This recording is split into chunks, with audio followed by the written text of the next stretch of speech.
Served as a member of the Council of Economic Advisors in the Obama-Biden administration and on the National Economic Council in the Clinton administration. She is the first African American and just the fourth woman to lead the CEA in the last 74 years of its existence. Heather is a longtime economic counselor to President Biden and previously served as president and CEO of the Washington Center for Equitable Growth. An expert on the impact of structural inequities on economic growth, she served as the chief economist for Secretary of State Hillary Clinton's 2016 presidential transition team and as an economist for a range of think tanks and the Congressional Joint Economic Committee. They both have quite some resumes. I'm going to turn it over to them. They will each make some brief remarks, and we'll be able to take a couple of questions, and they actually have a meeting with the vice president they'll have to get to shortly thereafter. So with that, I will turn it over. Good afternoon. It's a pleasure to be here today. So today is Equal Pay Day, a day that is a symbolic representation of how far into this year women must work to catch up to what men made in the previous year. Women working full-time year-round are typically paid just 82 cents for every dollar paid to men. It's a reminder of the work that remains to be done to advance equity and ensure that all Americans have the opportunity to reach their full potential. Because of this gender gap, women lose thousands of dollars each year and hundreds of thousands of dollars over a lifetime. The disparities are greater for Black and Hispanic women who earn 63 cents and 55 cents for every dollar that a white man earns. What does this mean? So a Black woman must work around 19 months to earn what a white man would earn in 1 year. For a Hispanic woman, that is almost 22 months. So what does this really mean? It means I shouldn't be standing here today in front of you, and really I should be here sometime in August. So what are we doing about it? President Biden and Vice President Harris believe we must begin by passing the Paycheck Fairness Act. This bill would be an important step towards ending pay discrimination through transparency and accountability for employers. They believe we must provide paid family and medical leave, make childcare more affordable, and build pipelines for training that enable women to access higher-paying jobs. They are also committed to raising pay for childcare workers, preschool teachers, home health aides, and others in the care economy, and taking additional steps to increase wages for American workers, such as raising the minimum wage and empowering workers to organize and collectively bargain, both of which are important to reducing the wage gap for women. We have made progress. My daughter is here today. She's downstairs. And when I was her age, the gender wage gap was about 60% compared to 82% today. That said, there is still a lot of work to do. The Biden-Harris administration is working to make sure our daughters have the same opportunities that our sons do, and to make sure that every American is given a fair shot to get ahead in this country. These aren't simply women's issues. They affect all families, the ability of our economy to recover, and our nation's competitiveness. With that, I'll turn it over to Heather.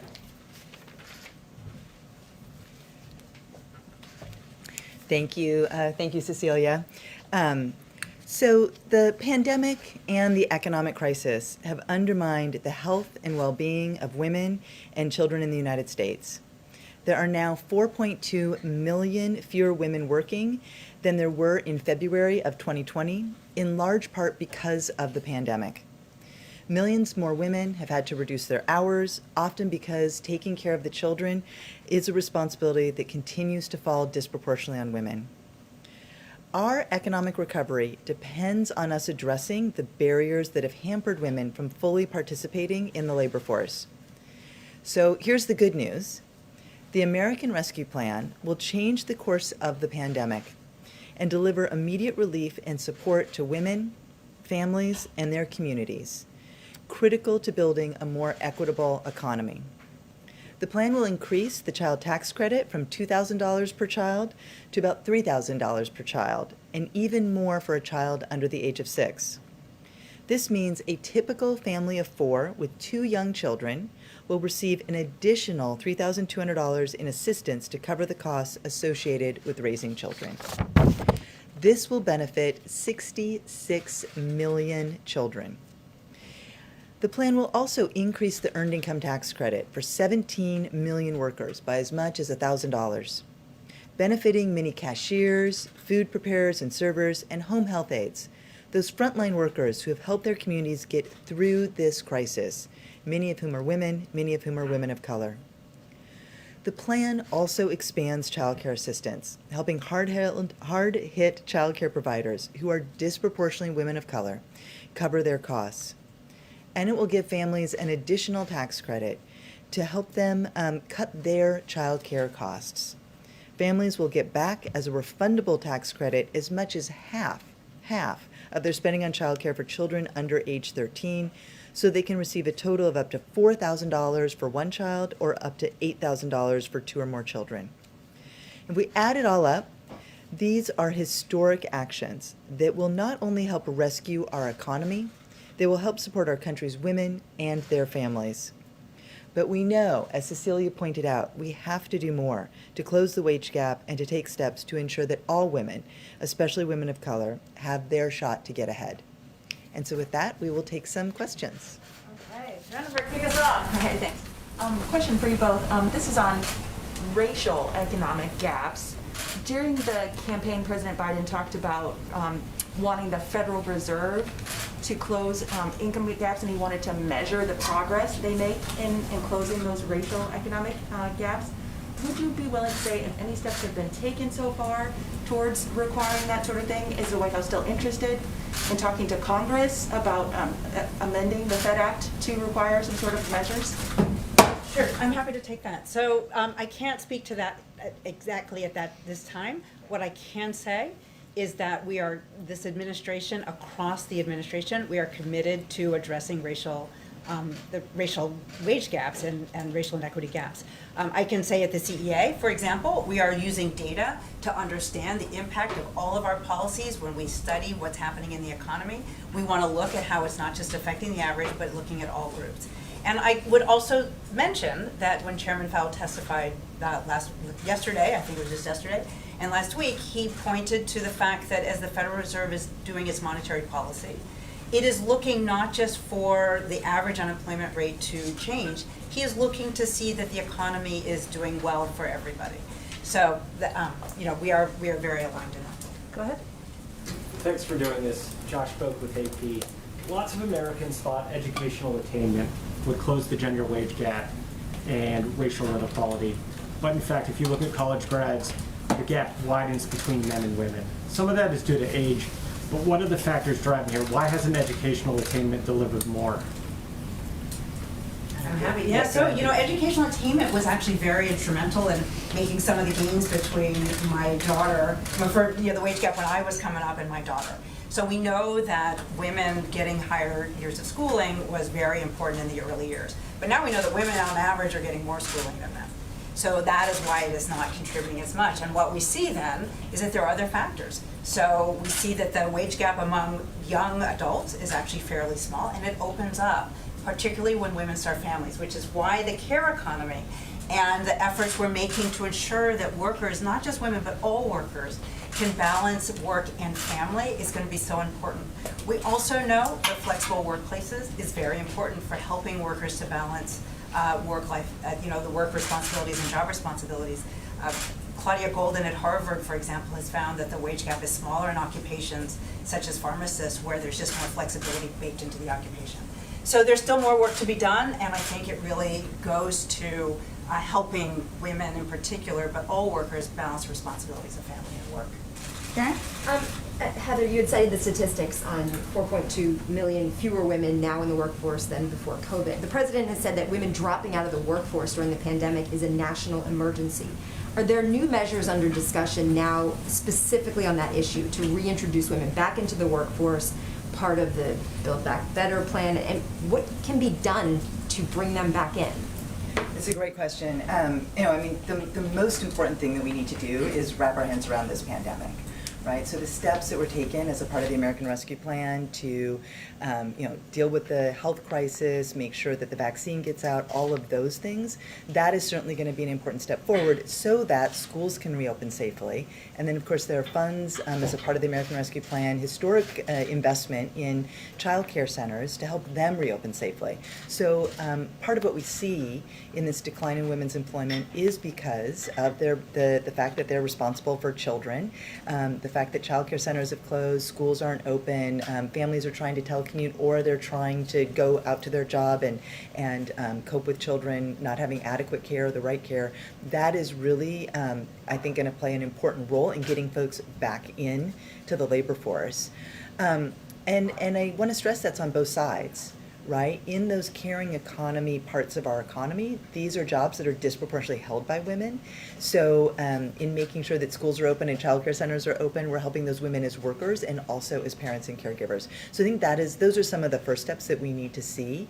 But over time, making sure that, as Cecilia said, making sure that we have that strong foundation of the care economy on issues around childcare, also issues around how we help families that have someone who needs some extra care or sort of later in life issues, the aging and the disabled, along with making sure that we have workplace flexibility and we have paid leave. These are all things that help make it possible for people who have care responsibilities to be full members of our economy and our society. Andrea and then Lisa, and then we gotta wrap it up. Sorry, it's equal pay day. Just real quickly, in terms of the infrastructure package that's coming next, right? So that we're talking about quite a lot of money, $2 to $3 trillion. What specific things do you think essentially have to be part of that, and what role in all of this does the sort of your push for the federal minimum wage increase play, and how do you convince Congress that that's an essential part? Well, I can take a stab at that, and then Yeah. so we know that the president has been so clear throughout the campaign and into governing on what his values are and where he wants to guide this economy. Right, that we're focused on how we can deepen, strengthen, broaden the middle class. It's why we're so focused on equal pay day, because we know that women are a key part of, make up the workers that make up the middle class. And he's been very clear in his support of raising the minimum wage to $15 an hour, that these are the kinds of focus that we need to have in as the agenda is built out. This is what he's asked us to focus on. Alongside this, we need to make sure that we are making sure that the economy is directed at enhancing, supporting, building American competitiveness so that we're creating those good jobs and they're available for all people, not just some people, but people all across these United States. Yeah, I guess what I was just going to add to that is that this next package is really about investing in our future and making the kinds of smart investments that we know will increase growth, and we want that growth to be widely shared. So the idea is not just to increase the size of the pie, but to ensure that everybody gets their slice, unlike many policies that have followed in the past. Do you need to like include some kind of private sector initiatives to nudge those companies that aren't moving along as quickly? Look, we really can't speak to the specifics. I think you're used to Jen saying she likes to keep her job. I'd kind of like to keep mine too.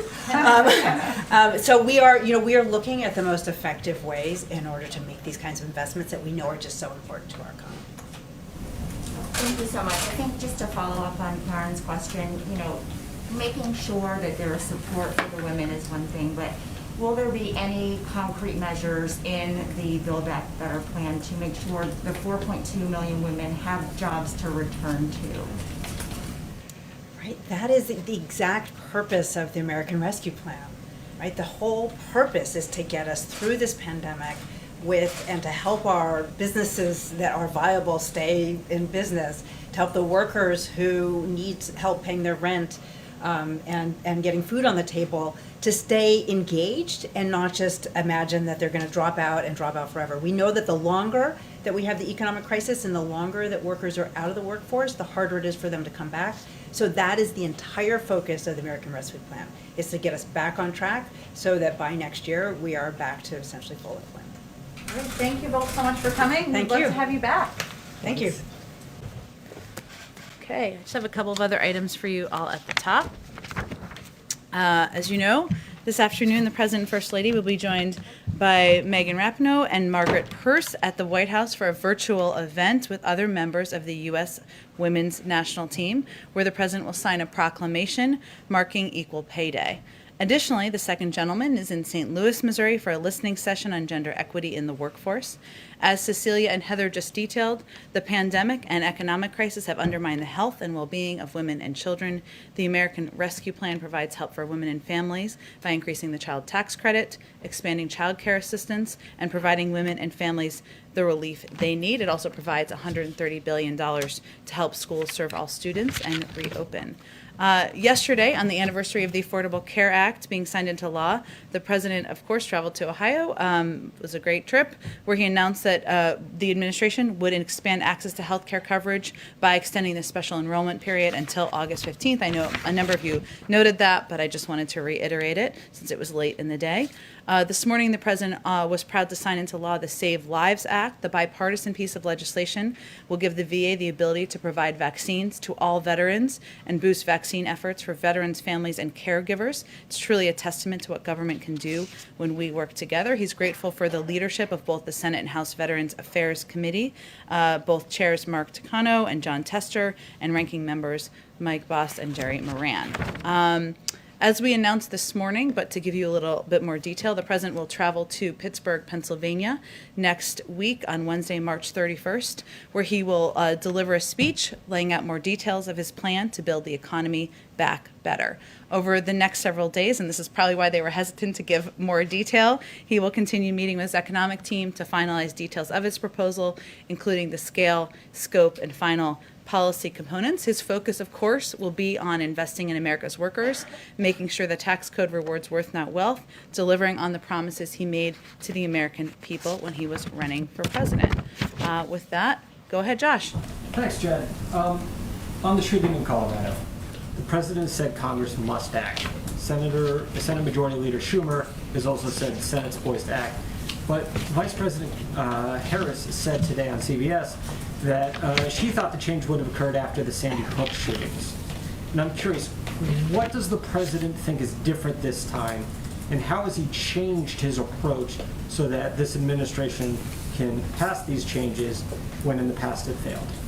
Well, first, the president shares that sentiment, as I think many Americans do, that when we saw 20 children murdered, when we saw 6 adults murdered, that would turn the tide of Congress. We have seen data and statistics still across the country still broadly support background checks. I think it's about 80% of the American public support background checks, including a good percentage of gun owners support background checks. We've seen states take action since that time. A number of states across the country have put in place a number of laws. Sometimes states are the leaders, as we know, and we've seen in other areas of policymaking.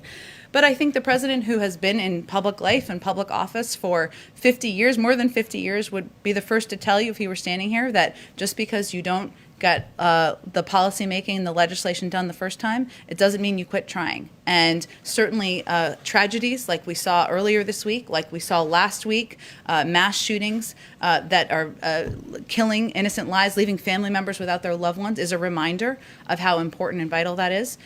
He has talked about, as he did yesterday, the importance of working with Congress. I know the vice president touched on the fact that if we want something to be permanent, if we want it to be lasting, we need it to be legislation. He certainly believes that. But there are also executive actions under consideration that we will continue working through internally, and there's lots of levers you can take, obviously, as president and vice president. And then secondly, today's the first chance for many in the media to see the situation on the southern border at government facilities. Yeah. This is the first step at transparency. What else can we expect with regard to that so that we can evaluate the situation and present it to the public? Well, first, as you noted, I know all of you have covered this, but just to kind of reiterate where we are here. So there's a delegation of members of Congress and White House officials who are traveling to the Office of Refugee Resettlement at Carrizo Springs and the influx care facility there.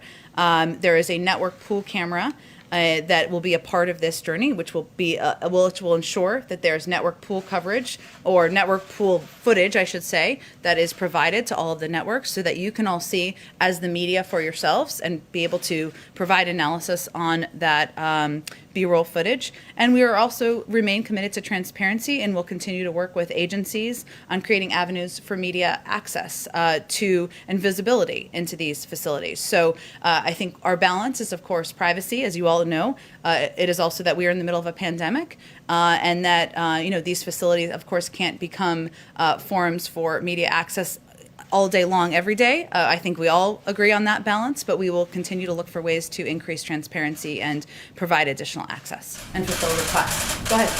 Thank you, Jen. A couple questions on guns and Sure. then AAPI representation. At what point would President Biden consider taking executive action instead of waiting for Congress to wait? In other words, how many measures would have to fail before he stepped in? I think he sees it as vital to take steps on two tracks, because congressional legislation, as the Vice President conveyed this morning, obviously has a more permanent, lasting impact. Executive actions are, of course, an important lever that every president has at their disposal. There's current discussions and analysis internally of what steps can be taken. That has been ongoing for several weeks, even before these two recent tragedies. He looks forward to getting an update on and seeing what can be moved forward on that front as well. So he's not waiting for anything to fail. Is really the answer to your question. What executive actions do you think he's most likely to take?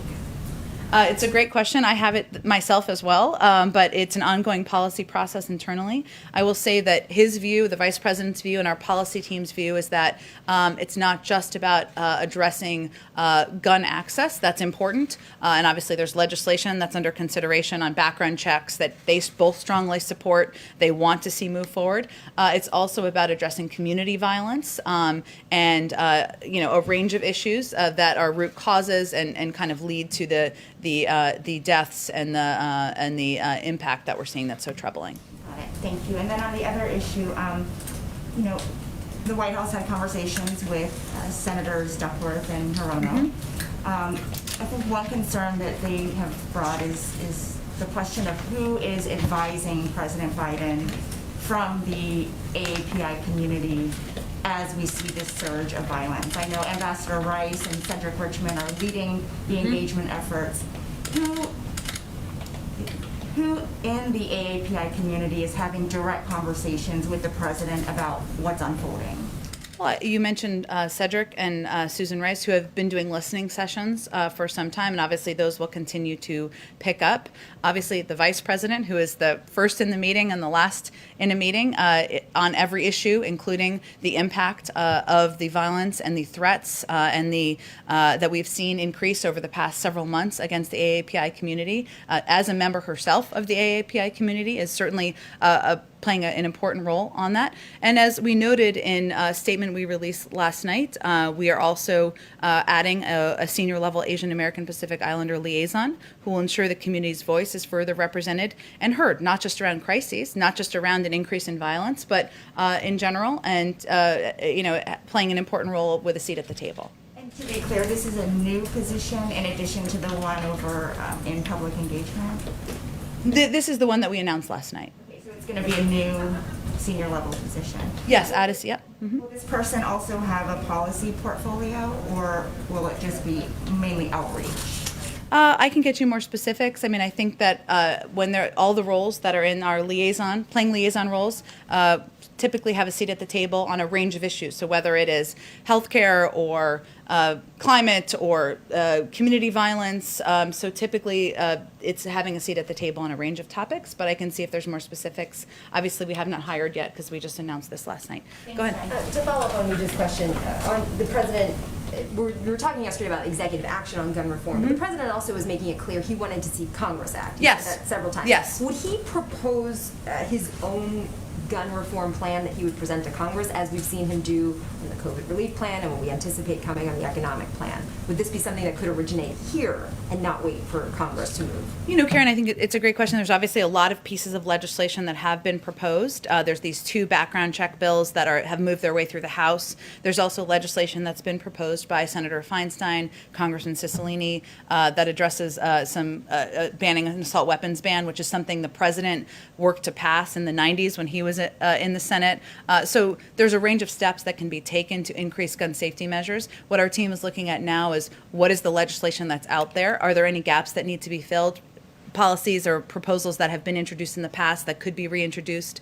So I don't have anything to predict for you on whether there'd be something independent. I think we're looking at what a number of passionate gun safety advocates on the Hill have already introduced to see where we can help push the boulder on that. Has the president spoken to any of the families of the Colorado shooting, any of the victims' families? I don't have any calls to read out for you. He is somebody who obviously has a deep connection to loss, and we don't always read out those calls. I can check and see if there's anything that he has done that he'd be comfortable conveying to all of you. Can I just do one more? Sure, go ahead. Could you give us an update on progress from the Family Reunification Task Force? Have there been families, children reunited back with their parents? Where does that stand right now? There have been, and a lot of that has happened through lawyers and outside groups and the NGO community that plays an incredible role here. There will be an update provided at day 120 that will be more of an official report and update out of the Department of Homeland Security. So in advance of that, I'm not sure we'll have incremental updates, but there have been some progress made thanks in large part to the work of legal experts and NGOs on the outside. The task force is working with those NGOs? They're in touch with them as well, but we'll have our first formal update at day 120, and then I believe every 60 days thereafter. Go ahead, Jeff. Jen, why did the president wait until there was another shooting, until he addressed gun violence in America? He actually addressed it. We put out a statement in his name on the anniversary of in early February, the anniversary of the shooting in Florida. So he has addressed it before, and certainly has addressed it even as president, and will continue to address it as president. And as you know, Jeff, from covering him in Congress for a long time, this has been a passion of his, putting in place gun safety measures throughout his career. That's why he fought to get the Brady bill passed, why he fought to ban assault weapons, why he was the lead in the Obama-Biden administration in putting in place more than a dozen executive actions to make it safer for our communities, and it's something that he will continue to work on as president. Of course, he knows though that the president's bully pulpit is unparalleled, and yet it took him until more than 60 days into his presidency to talk about gun violence on camera in America. What does that say about his commitment or how much political capital he's willing to spend on this issue? Well, I first would say that anybody who has been following the tragedies and the shootings that have happened in our country over the past several years, if not decades, knows that this is an issue the president is deeply committed to, and his career is evidence of that. And I don't think anyone who's an advocate is looking at how many words he's spoken. They're looking at what his background has been, where he has fought the fights, and he has fought the fights on the Brady bill, on the assault weapons ban, on getting legislation passed. It wasn't successful, as was alluded to earlier in a question. We know that. But this is something he's going to put his shoulder into. He's going to work with members of both parties. He's going to certainly advocate for. And I think for those who have survived gun violence, for those who've lost family members, they're really looking for action, and they're really looking at the record that he has over the course of the decades of his career. If I could follow up on the question on the border. The access being granted today for the pool is of a facility that is aspirational of where you want to move these children. Mm-hmm. What about access to the facilities where there is overcrowding and there is an actual problem? Why was this one chosen over the... We're also open to providing access there, and this is just the first step in a process of providing greater access to the media.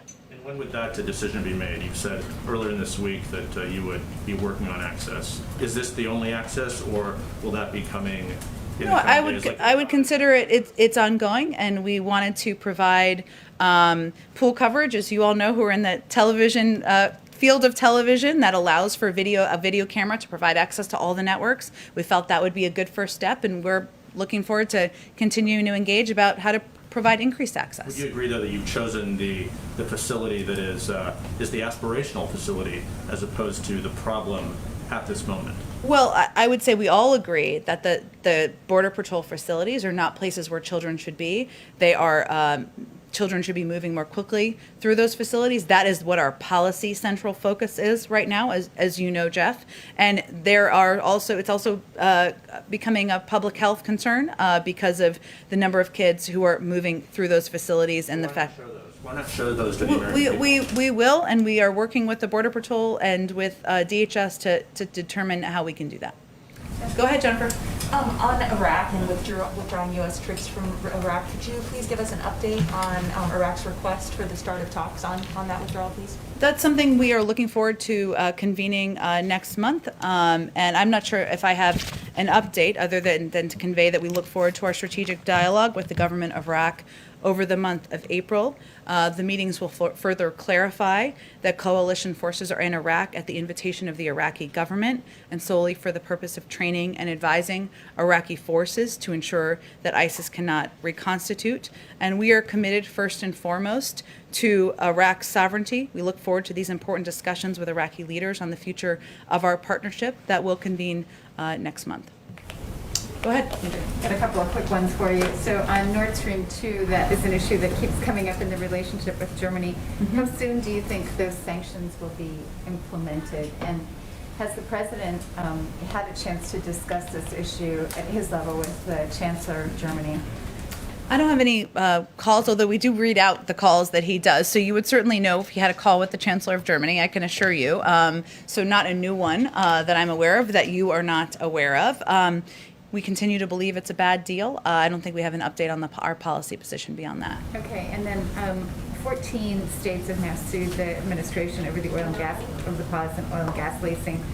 What do you say to that, and how do you move beyond that? I mean, how do you, I realize there's a legal process, but how do you get your point across in this legal environment?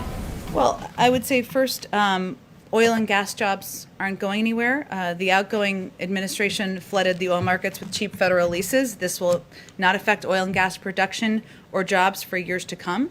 And what President Biden has pledged to do is invest to create jobs and ensure America leads the clean energy revolution, which is where the industry is largely going anyway, where there is the greatest opportunity for job creation. He wants to create good-paying union jobs, and that's something he believes and he's committed to doing. I think there's a lot of there is some misinformation out there about what this means, which is why it's not, I'm not saying from the media, I'm just saying in general. Again, there are oil and gas jobs that are out there. The existing leases will continue. He's really talking about future leases. And then just one more on the gun issue. I know this is kind of a crazy question, but it's always a good lead-in when it's a crazy question. It's quite a lead-in. Given the history of people trying to enact gun control legislation in this country, is there some consideration to taking a look at the Second Amendment and just addressing it from a sort of the underlying constitutional right to bear arms? Is that something that the president feels needs to be called into question so many years after the revolution? No one is talking about overturning or changing the Second Amendment. What our focus is on is putting in place common sense measures that will make our community safer, make families safer, make kids safer. The majority of the American public supports background checks. The majority of the American public does not believe that anyone needs to have an assault weapon. So that's really what our focus is on at this point in time. Joe Manchin is not in support of this. Once again, you have a Democrat, a member of the president's own party, who is already signaling that he will not support that. You have a very slim majority. Can you convince Republicans to support this legislation so that you can work around a Democrat that's not supporting it? As the president said yesterday, we don't know yet. He hasn't done the vote count, but it is certainly an issue he will talk to members about and convey why he feels it's so important, that it's shouldn't be a political issue, that keeping our community safe, families safe, looking at the track record as what has worked in states, which is very informative, and actually to Josh's earlier question, something that we know more about now than we may have 10 years ago. So he will be conveying that to members he's communicating with. Go ahead. Two questions. Following up on Reja's questions about representation, the Biden administration is the first in 20 years to not have an Asian American lead one of the 15 executive departments in the cabinet. So how does the White House square that back with the president's pledges to make this the most representative, most diverse in history? Well, I will just say the president remains committed to making sure this is the most diverse administration in history. That has always been, remains our goal. We've made a lot of progress. We have the most diverse cabinet in history. But we will continue to make progress. We have AAPI staff at senior levels and at all levels of the administration, and we will continue to work to find ways to elevate AAPI voices at the highest level of government. There are a number of cabinet level. I know it's not 15 members, but just to note, obviously Catherine Tai, who received overwhelming support in the Senate in her approval to be confirmed for USTR, Julie Su at the Department of Labor, Kiran Ahuja, I'm going to butcher that name and I apologize to Kiran, at OPM, Todd Kim, the Assistant Attorney General at DOJ. So we will continue, and obviously there are more positions and roles that we need to fill. And I will say first and foremost, the president's view is that we need to listen, and that is an important component of how we're communicating with members of Congress as concerns arise, also with leaders in the community, as he and the vice president did last Friday, why it's so important as we look to policy making to have senior members of our administration do listening sessions in the community to determine how we can best address needs. There's personnel, of course, and we will continue to work toward that. There's policies, and that's part of our objective and our focus at this point in time. And also a quick one on guns. The president also talked several times about a federal assault weapons ban, and I'm wondering how he plans to build a coalition around that, even when that policy is something that is opposed by many moderate Democrats in Congress. Well, though it is supported by the majority of the American people, and that is an important fact. He will, it's something that he has long had a view and a belief that no one needs an assault weapon, that it is not something that should be a part of what people have access to in this country. And he will continue to, so it's like, you're asking kind of who will he talk to or who will he... Plan to build a coalition in Congress to build that support? Well, part of it is certainly communicating with the advocates. It's communicating with outside groups, with gun owners, many of whom will tell you that they don't believe they would support an assault weapons ban. Communicating with leaders in states where laws have been put in place that have been impactful. And obviously having conversations with members he's known for some time, having them at the staff level, and determining if we can find a path forward. Go ahead. Thank you, Jen. I'd like to ask you two questions. The first about marijuana and the second about a bit of a historical mystery I'm hoping you could help us solve. Okay. There's a lot of setups for these questions today. I like it. Go ahead. Sure. So Vice President Kamala Harris says that she is a past marijuana smoker.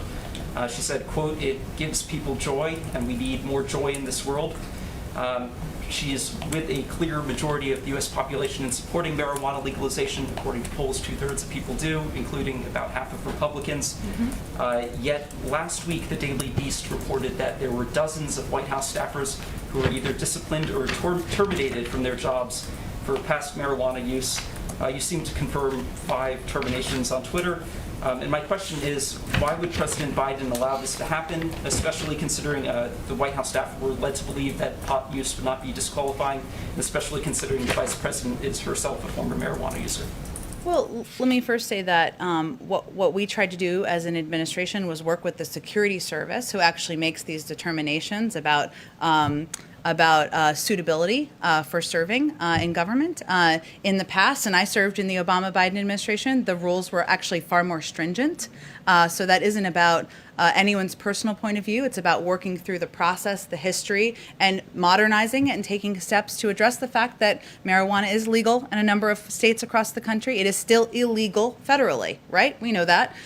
There were, as I noted, I think in our comment last week, 5 individuals who are no longer employed at the White House. A number of them, there were other security issues that were raised.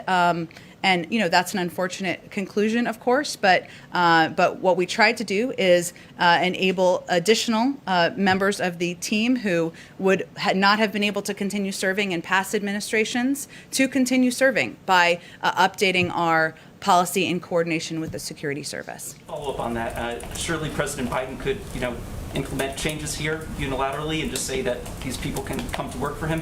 Well, I think if marijuana was federally legal, that might be a different circumstance. But I don't think I have any more for this on this for you. Go ahead. more data on the number of people impacted other than the 5 people who were terminated? I don't have any more data for you other than to convey that there were a number of people who would not have been able to serve in past administrations, and because of our efforts to modernize and work with the security service, they're able to serve. Did you have another question? Yes, I did. Okay. This is as I set it up, a bit of a mystery, and I'm sure that you've inquired about this yourself. And, Oh, okay. Where's the hopefully- cat? No, it's not that. Okay. So there was a report last year from the Senate Finance and Homeland Security Committees.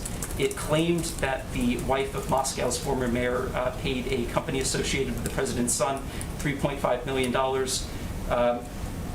There was no explanation for this alleged payments, and I'm wondering if you could tell us if that claim is accurate, and if so, what the $3.5 million was paid for. Not familiar with that claim. Doesn't sound like it's backed up by a lot of evidence. If you have evidence or specifics, happy to discuss it further. Committee's report. So you haven't asked about this, or? I'm not familiar with the report at all. Go ahead. Thank you, Jens. With the May 1st deadline looming, when can we expect to hear from the President about the timing on withdrawal from Afghanistan? It's a good question. As you may know, Secretary Blinken is currently in Brussels and talking with our NATO European partners. He did a press avail, I believe it was yesterday, but let me reiterate a couple of the points he made, and then I'll get to your question. That our focus right now is for him to share some of our thinking with our vital NATO partners, consult with them, hear from them on where they see things going, where they want things to go. That, as the president had said last week, it's tough meeting that May 1st timeline, and the Secretary of State reiterated that in his remarks as well. Whatever we do will be informed by our allies and partners, but the president is currently discussing, of course, with policy team members on what is possible, and hopefully he'll have an update soon, but I don't have a timeline on that for you. An announcement this week? I can't give you a timeline. It's really up to his own decision making and when he's prepared to talk about that publicly. Go ahead. Thank you, Jen. I have a couple of foreign policy questions. I understand the administration has already supported COVAX, is working with the Quad to ramp up production, working out details with Mexico and Canada. But where is the president's position on the request by more than 55 countries, as well as some Democratic lawmakers, on making vaccine patent through the WHO, giving a waiver to that? Well, the top priority of the president's and of the United States is saving lives and ending the pandemic in the United States and, of course, around the world. That includes investing in COVAX, working with partners, as we announced with the Quad, to produce 1 billion vaccine doses to surge vaccine production and delivery. As part of rebuilding our alliances, we're exploring every avenue to coordinate with our global partners and are evaluating the efficacy of any measure by its true potential to save lives. So that's how we're looking at it through the prism. There are a number of steps, a number of ways we are engaged in addressing the global pandemic through the global international community, and we'll look at a range of options, but I don't have any update for you on the patent question. As a general principle, do you believe that protecting American innovation and intellectual property of pharmaceutical companies outweighing the benefit of moving faster towards a COVID-free world? Sure, I absolutely understand your question. What I'm conveying is we look at every option through the prism of whether it will save lives and how many lives it will save, and try to put our resources and efforts into those that we think will be most effective. Obviously part of that is through engagement with the WHO. I mentioned our Quad partnership, our meaningful contribution to COVAX, and of course, when we can, we will share vaccines, as we have already, as we're already doing with Canada and Mexico. But we're looking at a range of options. Right now, our focus is on continuing to address the pandemic that is ongoing in the United States, given 1,000 people are still dying every single day. Another foreign policy question, please. So, can you comment on media reports on whether the administration is considering joining a group of South American nations to push back against Chinese illegal fishing? How big of a problem does the administration see this kind of Chinese practice of distant water fishing? And would this be something that you would consider with other regions, including Southeast Asia and Africa? Sure, it is a challenge and a problem, and one that we're watching closely. And for others who have not been following this issue as closely, it is an issue of overfishing in certain parts of the world. It is something our national security team is certainly watching and following closely. I can see if there's more specifics on their engagement to update you on.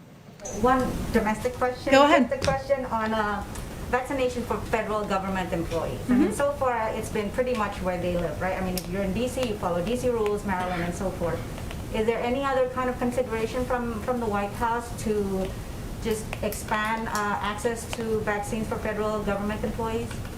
It's a great question. I'll have to check with our COVID team. Obviously, everyone will be eligible in just over a month, including our government employees. And DC and Virginia have already made that commitment, maybe Maryland too. I don't want to leave them out. So that is good news for every federal government employee, but I can check and see if there's more specifics across the administration about our approach. Go ahead in the back and we'll go back. A couple of questions. First, I wanted to ask about voting rights. The Senate right now is debating its own version of the For the People Act. Yeah. There are a few hangups with it in the chamber. I was curious how much emphasis the president plans to put on this, if he will be reaching out directly, or if there's a team from the White House that's working on this issue. Yes, I would say we're very engaged, closely engaged on S1 that is being negotiated, as you said, and there are changes being made, which we fully expected that there would be, as a number of senators, I believe, have alluded to that being a possibility and things they'd like to see changed. So it's working its way through the process. We get regular updates. Our legislative team does, and we remain very closely engaged. And I wanted to ask, Leader McConnell has said that he hasn't been invited to the White House and he hasn't had a direct conversation with the president since the inauguration. I think he corrected that statement. I was curious, because I know previously Leader McCarthy had said that he had tried to reach out to the White House to get an invitation here. Does the president plan to have some sort of big, meeting with leaders from across the aisle where we would see photos of them together and things like that?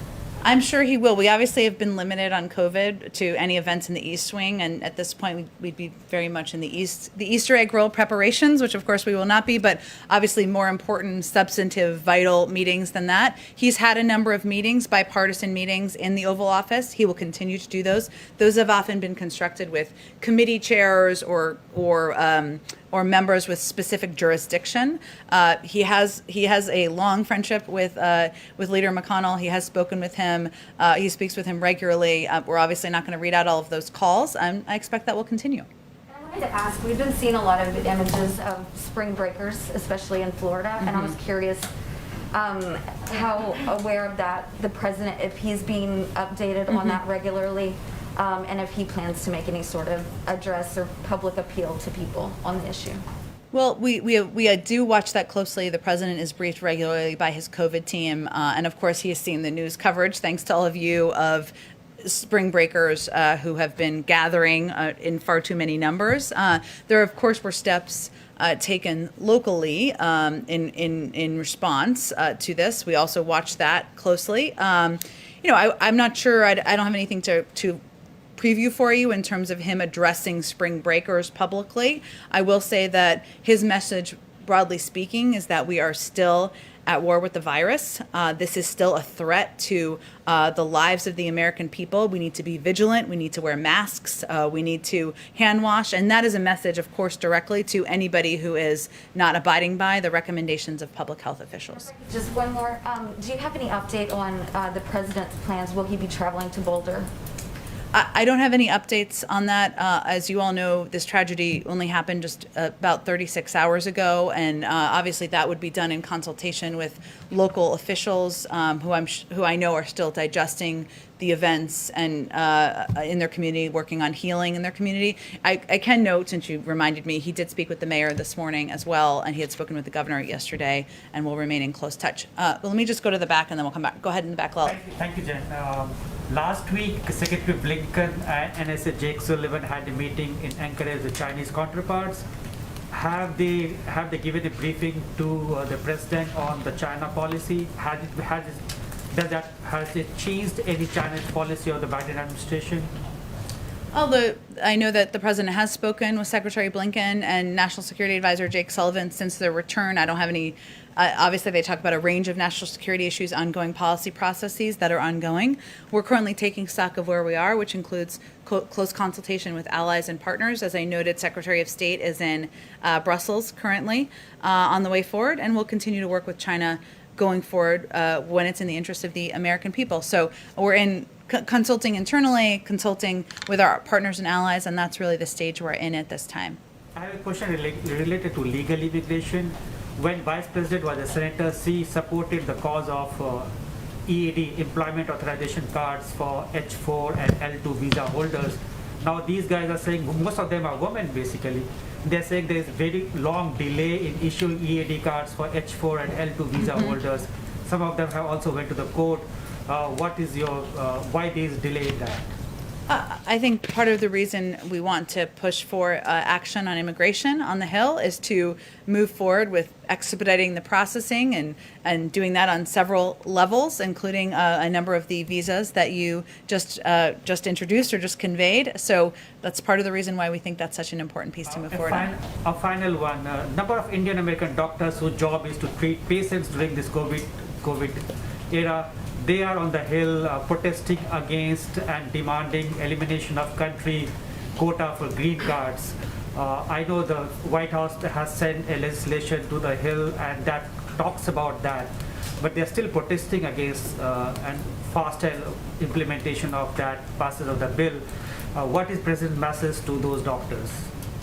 I think the president would reiterate that he believes that there should be faster processing, that our immigration system is broken at many levels and of the system, and that he is eager for Congress to move forward with action there. Okay, two in the back. Go ahead. Thanks, Jen. I'm back on guns. You mentioned bipartisan meetings. I'm wondering if you could give a little bit more of a sense of the president's engagement with Congress on gun legislation specifically. Does he plan to have a bipartisan meeting on that at the White House? And has he spoken to Senator Manchin at all about his opposition to that background check bill?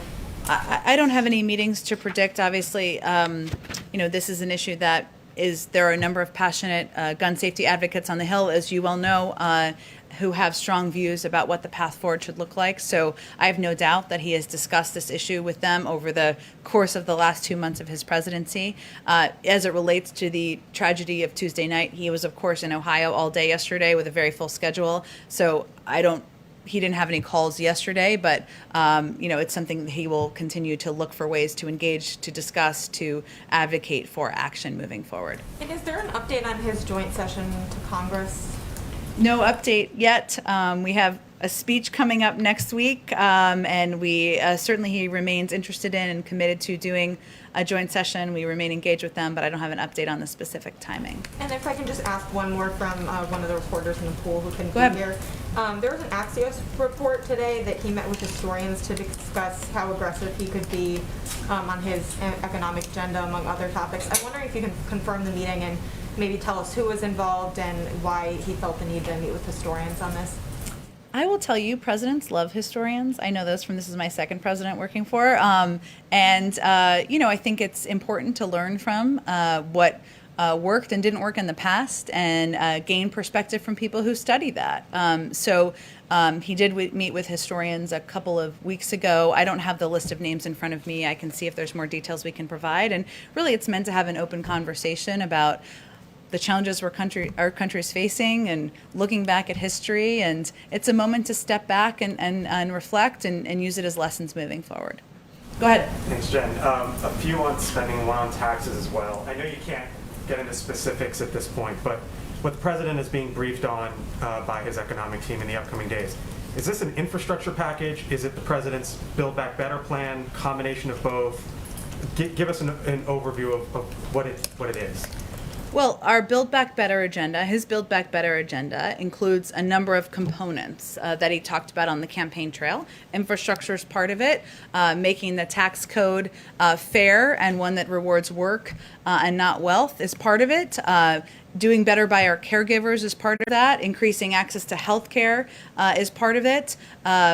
Investing in our clean energy economy is part of it. There are several components he talked about on the campaign trail. And right now what he's talking with his economic team and advisors about is what the scale, the scope, and the components will look like in what he's going to move forward and propose next week. The $3 trillion number has been put out there. I know the White House hasn't confirmed that, but is it possible that it goes above $3 trillion? Like, is $3 trillion viewed as the cap, or it's certainly possible it could go even higher? Well, again, I think what we're looking at is all of those components, as I just laid out, all of which will not be in a speech next week, right? This is big components of his agenda that he talked about on the campaign trail. So, and right now he's having a conversation about the scale and the scope of what proposals look like. There's lots of ways to frame it, to shape it, to size it. So I don't have any more to predict for you. Last one on this before taxes. Speaking of size and scope, it's possible if it gets broken up that infrastructure could be one. So what does the president, what does the White House view as infrastructure? What falls under that umbrella? Under infrastructure, there's a lot of ways to look at infrastructure. I can't preview for you. I know you're not exactly asking this, what will be in the package that he's still discussing, but obviously roads, rails, and bridges are part of what everybody historically thinks about. But there's also components like our cyber infrastructure. There's lots of ways to look at infrastructure, but what is in a package that he proposes in the coming months, I don't have anything more to detail for you. And then on taxes, the White House says now that families who make up to $400,000 won't pay a penny more under the president's potential plan to the federal government in taxes. So, Which is 98% of families. So what about individuals? If you're an individual and you make up to blank, you won't pay more to Uncle Sam. What is that number? $400,000. So the individual number is going to be the same as the joint filer number? Well, no individual making less than $400,000 will pay more in taxes. If you're an individual and you make $300,000, let's just say. That's less than 400, right? You're a married couple that makes 300 and 150. That's more than 450. The 300 isn't going to. Traditionally, taxes, the joint filers pay about, it's double. But you're saying now it'll be the same rate. I think we'll have more to say when we actually roll out a tax proposal, which we have not done yet. So this is a commitment he made on the campaign trail, which he's committed to abiding by. But once we propose a tax proposal, we'll have more to discuss on it. So just to be clear, individual filers, if you make up to $400,000, you're an individual, you will not pay a penny more, just like families won't pay a penny more. That's right. Jen, a quick one, as the Yeah. puller from a Yeah. TV colleague who can't be here today. Yeah. Can you give us an update on Major and Champ and whether they're at the White House? I was waiting for this to come up. Of course. Champ and Major are here at the White House. They joined the first family at Camp David last weekend and returned with them on Sunday. The dogs will come and go, and it will not be uncommon for them to head back to Delaware on occasion, as the President and First Lady often do as well. Is it about the dogs? Okay. On Colin Call, he's one of the president's nominees for Yes. the top Pentagon post. He barely just made it out of committee right now. Can you say, is the White House still behind his nomination? It's been controversial from the beginning. Any thoughts on that? Absolutely. Colin is qualified, he's experienced, and he would bring an incredible reservoir of perspective to the job at the Department of Defense. So we look forward to his confirmation. So no consideration whatsoever of withdrawing his nomination? If I could close the loop on a Leader McConnell question. You said they speak regularly. He says that they've only spoken one time. He corrected his statement saying they spoke one time on Burma. Mm-hmm. Have they spoken beyond that one time? I don't have any more calls, I don't think, to read out for you, which we will not make a case of doing, as you know. So I don't have more to read out for you. Has the President's definition of bipartisanship changed since he arrived in office on January 20th? No, his definition of bipartisanship has always been working on behalf of the American people and governing for all people, whether it's Democrats, Republicans, independents, and moving forward on proposals and policies that will make their lives better. With or without Republican votes? Well, he doesn't believe that bipartisanship is defined by the zip code here. He believes it's on how we can deliver relief to the American people. Thanks. Okay, thanks everyone. Do you have any timing when you might announce a replacement for Neera Tanden? I do not, but Shalonda Young is confirmed she will be the acting, and so, but I don't have a personnel preview for you on that particular role. Jen, can I have one more question on China vaccine diplomacy? Is the administration doing anything specific to push back against requirements by China for countries to cut back or reduce ties to Taiwan? Is the administration? I will check with our national security team if there's anything for that for you. Thank you. Thank you.